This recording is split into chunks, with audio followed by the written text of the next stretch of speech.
Mae'r gwynt yn codi eto o'r gorwel trwm, yn troi cerrig y traethau yn gefnau crwm.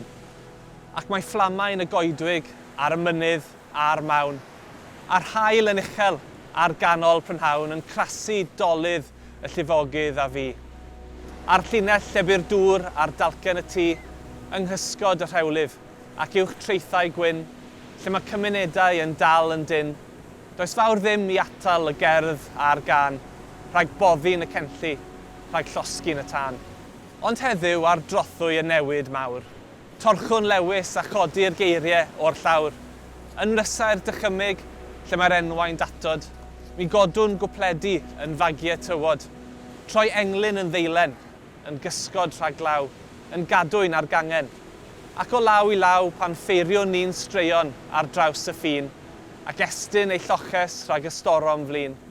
Yma, lle mae llinell pen llanw'r llu, ysgrifennwn benod nesaf ein hanes ni.